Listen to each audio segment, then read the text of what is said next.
Hello, my name is Matthias Cavodi. Welcome guys to my channel. Today we're going to talk about the Venom Inc. story arc, at least the first half. I can't seem to find the second half. I'll do it someday. I'll finish the story off.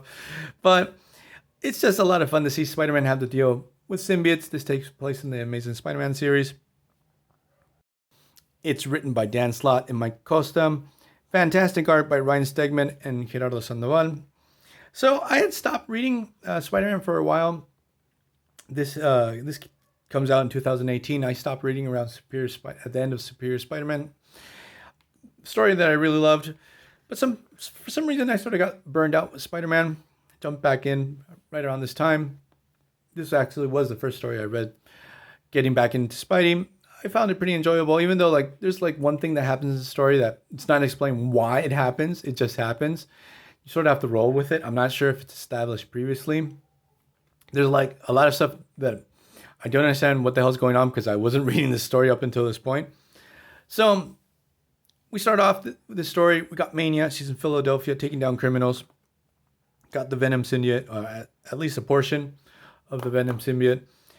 And she gets blindsided by this guy. His name's Lee Price. Don't know much about Lee Price. He seems to be very much like a character like the Hood.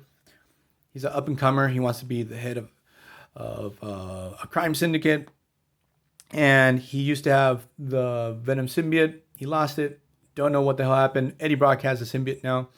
So, got that taste of having the symbiote power. So he hunts down Mania and steals the symbiote from her.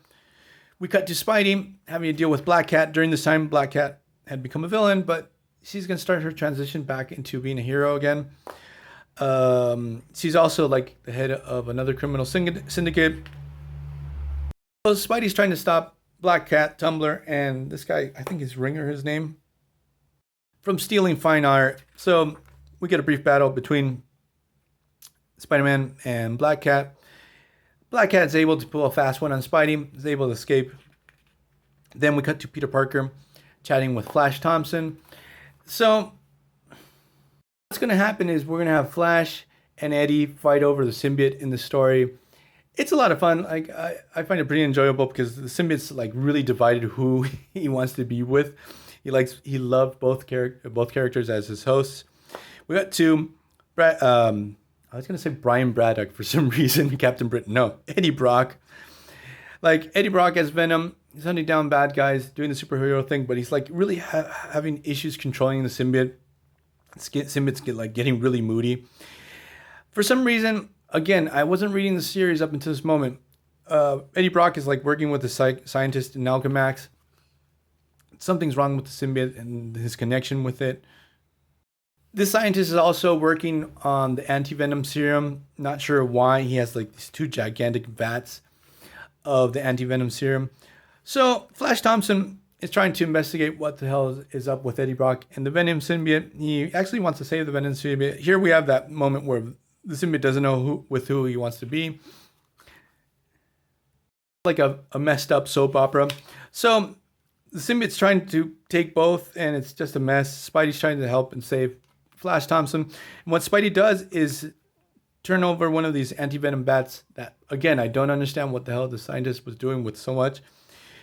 And very conveniently, Spider-Man throws actually a portion of the symbiote within the vat, and it falls on Flash Thompson. It doesn't touch Eddie Brock for some reason. When it touches Flash, he turns into Anti-Venom. And this is okay, this happened. It's cool. We got Anti-Venom back, but I don't understand how or why. So a really cool thing and the interesting thing is Lee Price with the symbiote he stole from Maniac. He decides to distribute the symbiote. He actually spits or it looks like vomiting, but I guess he's spitting, but it would be really hardcore. He throws up on people and turns them into also into symbiotes. They get a small portion, so that's sort of cool. His name is Maniac. Lee Price is called Maniac, and he's building up this criminal army. Everyone's getting a little portion of the Venom symbiote. A lot of characters that take the symbiote later on are not killed by Carnage in Absolute Carnage, and that was sort of a thing in that story. Carnage does kill a lot of them. He does kill Lee Price. I did find that interesting. So,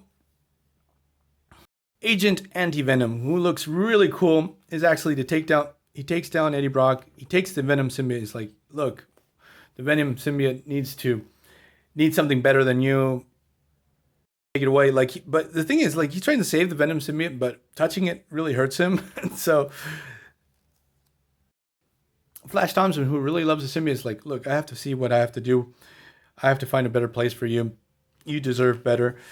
So we have Lee Price making his move on the underworld, taking down various crime families. He goes after Black Cat's crew. He spits on everyone or vomits on everyone. Like, the design is really cool too. I really like what they did. Scorpion Mac Gargan also gets spit on and turns into this weird Venom Scorpion hybrid. Because for some reason during this time he doesn't have the armor. I'm not sure what happened to Scorpion prior to this, but it's really cool to see Spider-Man, Flash Thompson as Anti-Venom swinging around the city, having to deal with this army of symbiote villains. They left the original Venom symbiote in the bathroom, which he easily escapes. Finds Eddie Brock. We get a really, like, look at this design of Lee Price. He looks really awesome. I like what they did. He gets back to Eddie Brock. They fuse together again. And I'm going to leave this story here. It's like not the deepest story ever. It's just a lot of fun, a lot of action. Cool to see a lot of Venomized characters. And that's all I have to say about Venom Inc. Fun read. Dan Slott's Spider-Man. He was always spot on with Spidey, even though we got that really lazy transition of Anti-Venom. But that aside, I'm going to leave it here. Hope you guys liked it. See you guys next time. Bye.